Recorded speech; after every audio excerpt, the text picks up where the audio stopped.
Students, welcome you all in my YouTube channel GPS tutorial classes. This is Divya and you are at the right place if you want to know about the science of class 8th. If you like this video, then please hit the bell icon and subscribe to my YouTube channel.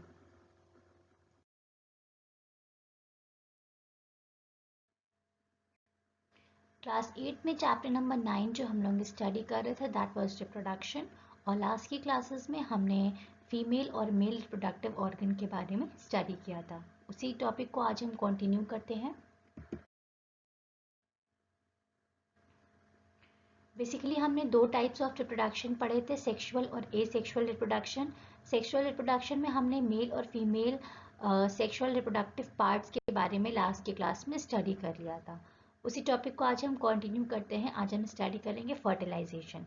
Fertilisation क्या होता है, अगर मैं आपको इसका एक overview दे दूं तो मेल बॉडी से जो हमारा स्पर्म रिलीज होता है और फीमेल बॉडी से जो हमारा एग रिलीज होता है, ये दोनों ही जब फीमेल की बॉडी में फर्टिलाइज होते हैं, कंबाइन करते हैं, तो ये जो प्रोसेस होती है इसी को हम लोग फर्टिलाइजेशन की प्रोसेस करते हैं। जब मेल स्पर्म का और फीमेल एग का फ्यूजन होता है तो ये जो प्रोसेस अकर होती है इसी को हम लोग क्या कहते हैं, फर्टिलाइजेशन कहते हैं। इस डायग्राम में आप देख सकते हैं कि ये हमारा एग है। मिलियंस ऑफ स्पर्म सेल्स हमारे इसके अक्रॉस आते हैं और कोई एक स्पर्म सेल ही इस एग के अंदर तक एंटर होता है और ये फर्टिलाइज होता है। जब ये फर्टिलाइज होता है तो हमारा जाइगोट का फॉर्मेशन होता है। जाइगोट आगे फर्दर एम्ब्रियो में डेवलप होता है और वही एम्ब्रियो हमारा फीटस में डेवलप होता है। तो देख लेते हैं फर्टिलाइजेशन क्या है। After the sperm and the egg are produced by the male and female human respectively they fuses. ये लाइन आपको क्लियर हो गई होगी कि जब मेल बॉडी से स्पर्म और फीमेल बॉडी से एग रिलीज होता है तो ये आपस में दोनों फ्यूज होते हैं। The fusion of sperm with the egg is called as a fertilisation. Sperm का जो एग के साथ फ्यूजन होता है इसी को हम लोग क्या कहते हैं, फर्टिलाइजेशन कहते हैं।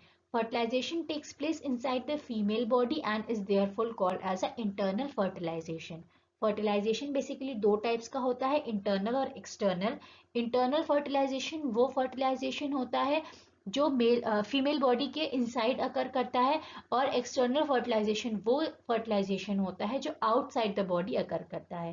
तो ह्यूमन बींग्स में हमारा बेसिकली इंटरनल फर्टिलाइजेशन होता है, जो हमारा स्पर्म का और एग का फ्यूजन होता है वो इनसाइड द फीमेल बॉडी होता है। Out of the millions of sperm, one sperm can enter the egg and fuses with it. This results in the formation of the zygote, which eventually grows into a baby. जो हमारा millions of sperm cells होते हैं उसमें से सिर्फ कोई एक हमारा sperm cell egg से फ्यूज करता है और zygote का formation बनाता है, जो कि आगे gradually develop होता है एक small baby में। Since the egg is from the mother and the sperm from the father, the baby inherits the characteristics of both the parents. अब जो एग होता है वो हमारा मदर से बिलोंग करता है और स्पर्म्स जो होते हैं वो फादर से बिलोंग करते हैं, इसलिए दोनों में ही मतलब जो बेबी बॉर्न होता है उसमें मेल और फीमेल दोनों की ही प्रॉपर्टीज एग्जिस्ट करती हैं। अब जाइगोट का फॉर्मेशन कैसे होता है। Zygote is formed by the fusion of male and female gamete. ये मैंने आपको बताया ही था, मेल और फीमेल गैमीट्स जो होते हैं, जो कि हमारे स्पर्म्स और एग हैं, इनका जो फर्टिलाइजेशन होता है इससे हमारा जाइगोट का फॉर्मेशन होता है। When the gametes meet, their nucleus fuses to form a single nucleus and the two cells combine to become a single cell. जो दो सेल्स होते हैं, एक हमारा स्पर्म सेल और एक हमारा एग सेल, दोनों ही कंबाइन करते हैं और एक सेल का फॉर्मेशन करते हैं जो फर्टिलाइज होता है आगे, जो कि हमारा आगे फॉर्म करता है जाइगोट का। This cell is called as a fertilized egg or the zygote. The zygote develops into the embryo. Zygote जो होता है वो आगे जाके एम्ब्रियो में डेवलप होता है और एम्ब्रियो हमारा फीटस में डेवलप होता है। अब इसके अलावा एक हमारा IVF की भी प्रोसेस होती है। ये हमारी बेसिकली वो टेक्निक है जो कि जिसमें जो मेल बॉडी से स्पर्म और फीमेल बॉडी से एग को लेके एक लेबोरेटरी डिश में हम लोग उसे आउटसाइड मतलब दोनों का फिजन कराते हैं, मेल स्पर्म का और फीमेल एग का, और उस फिजन कराने के बाद जो हमारा जाइगोट या एम्ब्रियो जो डेवलप होता है उसको हम लोग मदर की बॉडी में, मदर की यूट्रस में इंसर्ट कर देते हैं, जिससे आगे बेबी का फॉर्मेशन मदर के इनसाइड हो जाता है। ये हमारा टेस्ट ट्यूब बेबी का फॉर्मेशन है। कुछ प्रॉब्लम्स, कुछ कॉम्प्लिकेशंस होते हैं कंसीविंग में, इसलिए ये प्रोसेस अकर कराई जाती है जिससे एक न्यूबॉर्न का डेवलपमेंट कराया जा सके। देख लेते हैं। In vitro fertilisation, it is the technique in which the sperm and the ovum are combined in the laboratory dish. After fertilisation the embryo is transformed into the woman's uterus. Babies conceived through this techniques are called as a test tube babies. The first test tube babies were born in 25th of July 1978. ये हमारा test tube baby के formation का मतलब technique होता है जिसके through हमारे test tube babies form किए जाते हैं. इसके बाद एक प्रोसेस होती है क्लोनिंग. क्लोनिंग बेसिकली वो टेक्निक होती है जिसमें हम किसी भी एक ऑर्गेनिज्म का आइडेंटिकल ऑर्गेनिज्म हम लोग प्रिपेयर करते हैं. ये हमारा क्लोनिंग होता है और इसमें कोई भी रिप्रोडक्टिव ऑर्गन्स इन्वॉल्व नहीं होते हैं. तो देख लेते हैं. Cloning is a technique through which the multiple copies of a single gene, chromosome और whole organism are created.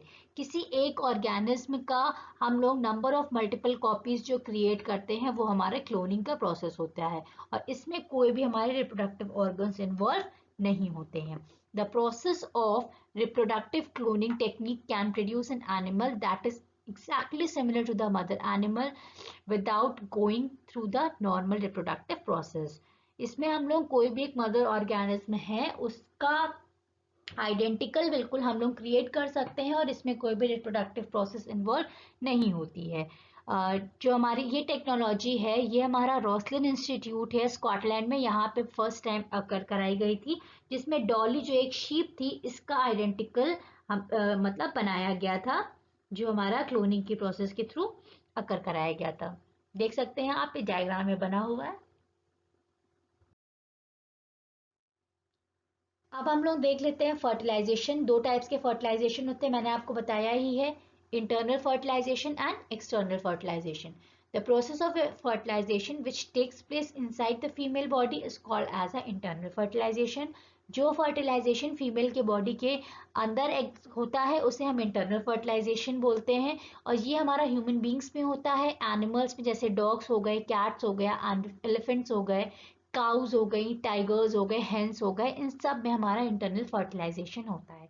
Means जो बेबी का फॉर्मेशन होता है वो इनसाइड द मदर होता है. एक्सटर्नल फर्टिलाइजेशन वो होता है जो कि outside the human being fertilisation take place करता है और ये जो फर्टिलाइजेशन होता है ये बेसिकली वाटर में परफॉर्म किया जाता है. अब इंटरनल फर्टिलाइजेशन होता कैसे है. रेनी सीजन्स में जो फिशेस वगैरह होती हैं वो एग्स ले करती हैं और इसी तरीके से फ्रॉक्स वगैरह जो होते हैं ये भी पॉन्ड की तरफ मूव करते हैं क्योंकि इन्हें एग्स ले करना होता है. इसमें क्या होता है, जो मेल और फीमेल होते हैं वो आपस में क्लोज आते हैं. उसके बाद जो फीमेल होती है, फीमेल एनिमल जो होता है वो थाउजेंड्स ऑफ एग्स रिलीज करता है और इस थाउजेंड्स ऑफ एग पे जो मेल होता है वो स्पर्म्स रिलीज करता है और उसके ऊपर डिपॉजिट कर देता है.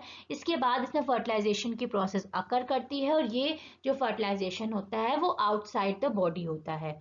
यही है, during the rainy season the fishes ले thousands of egg in the water.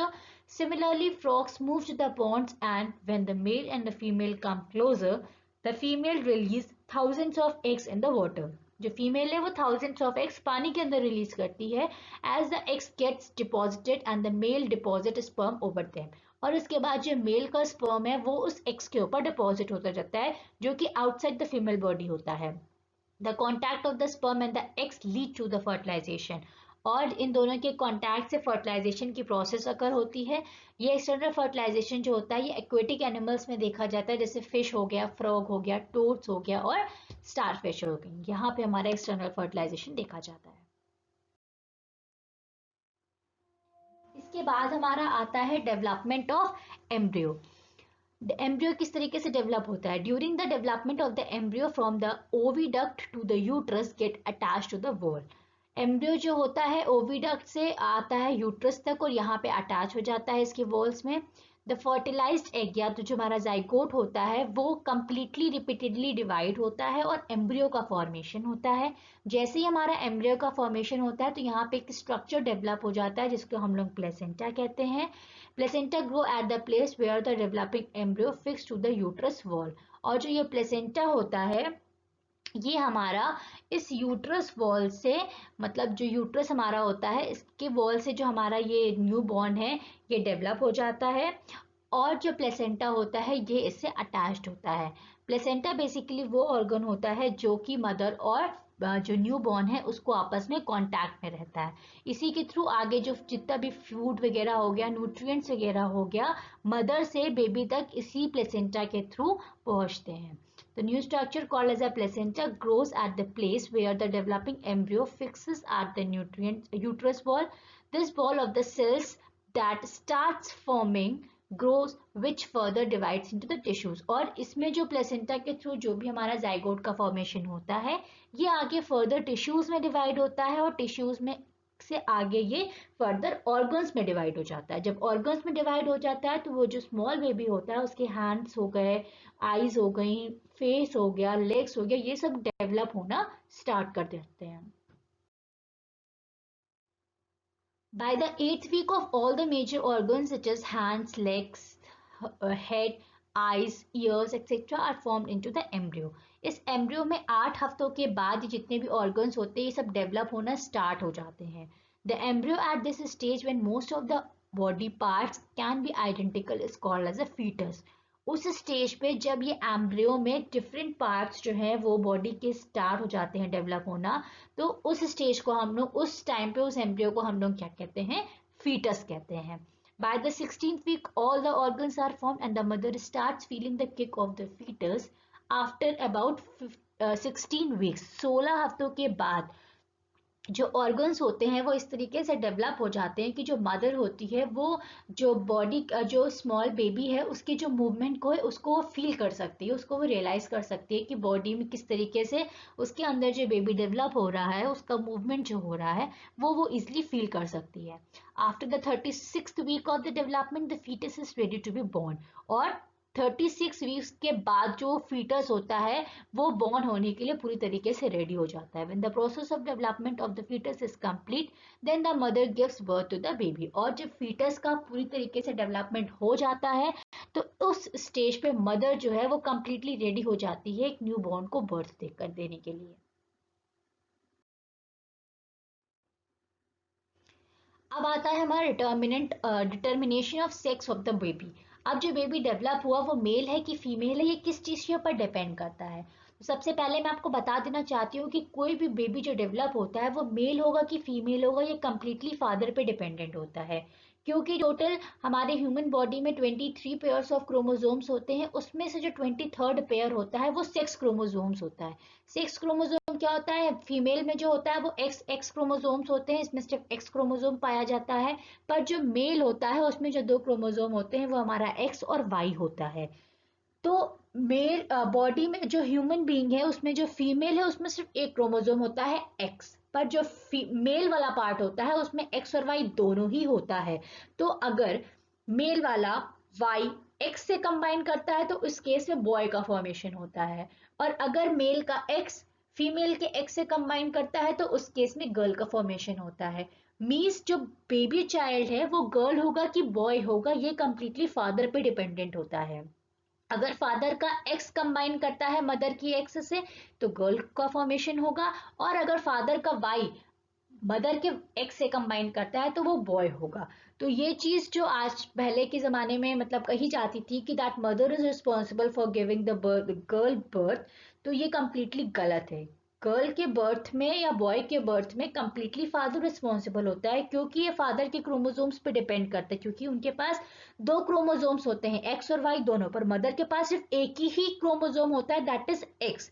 Father का कौन सा क्रोमोसोम मदर के कौन से क्रोमोसोम से मतलब फ्यूज कर रहा है ये कंप्लीटली फादर के क्रोमोसोम पे ही डिपेंडेंट होता है। इसलिए जो बेबी चाइल्ड होता है वो गर्ल होगा कि बॉय होगा ये कंप्लीटली फादर पे डिपेंडेंट होता है, it is not dependent on the mother. देख लेते हैं determination of the sex of the baby. The sex of the baby is determined by the standards of the genetic material present inside the nucleus of the cell. These standards or the thread like structure, जो thread like structures present होते हैं इन्हें हम लोग chromosomes कहते हैं। Human body cells contain 23 pairs of chromosome. Human body में total 23 pairs of chromosome होते हैं, जिसमें का 23rd पेयर ऑफ क्रोमोसोम होता है वो मेल और फीमेल में डिफरेंट होता है। मेल में हमारा एक्स होता है, वाई भी हो सकता है, पर फीमेल में सिर्फ एक्स क्रोमोसोम होते हैं। मेल में 23rd pair consist of the x long and Y short chromosome. X जो क्रोमोसोम होता है वो लॉन्ग होता है, वाई क्रोमोसोम थोड़ा सा शॉर्ट होता है। फीमेल में 23rd पेयर ऑफ क्रोमोसोम होते हैं, उसमें 2 एक्स क्रोमोसोम्स होते हैं, और ये एक्स और वाई जो क्रोमोसोम्स होते हैं ये हमारे सेक्स क्रोमोसोम होते हैं। The gamete, sperm or the egg, however, contain only one set of chromosomes. It means that there are 23 single chromosomes in the gamete. So while an egg always carry only one X chromosome, egg जो होता है उसमें सिर्फ एक x chromosome होता है, पर जो स्पर्म होता है उसमें एक्स भी हो सकता है और वाई भी क्रोमोसोम प्रेजेंट हो सकता है। इसलिए हम कहते हैं कि स्पर्म जो है वो 2 काइंड्स के होते हैं, तो एक्स होगा या तो वाई होगा। When the egg and the sperm fuses during fertilization, it is the 23rd chromosome that determines the sex of the baby. और जब एग और स्पर्म आपस में फ्यूज होते हैं, फर्टिलाइजेशन की प्रोसेस होती है, तो उस टाइम पे ये 23rd पेयर ऑफ क्रोमोसोम होता है, ये सेक्स को डिटरमाइन करता है कि that the baby will be boy और a girl. If the sperm carrying X chromosome fertilises the egg, अगर स्पर्म एक्स है जो एक्स क्रोमोसोम कैरी कर रहा है वो फर्टिलाइज करता है एक्स से, तो उस केस में गर्ल का फॉर्मेशन होगा। और अगर स्पर्म जो है वो वाई क्रोमोसोम फर्टिलाइज कर रहा है with the egg, then it will be a boy. तो आज की क्लास में इतना ही था। होप सो जो भी डिस्कस किया गया है वो अच्छे से क्लियर हो गया होगा, और बाकी का जो रिमेनिंग ऑफ द चैप्टर है that we will discuss in the next class. अगर इस वीडियो में कोई भी दिक्कत हो तो you are free to ask me. आप कमेंट सेक्शन में अपने डाउट्स लिखकर अपने डाउट्स क्लियर आउट करा सकते हैं। Thank you for watching this video and keep supporting.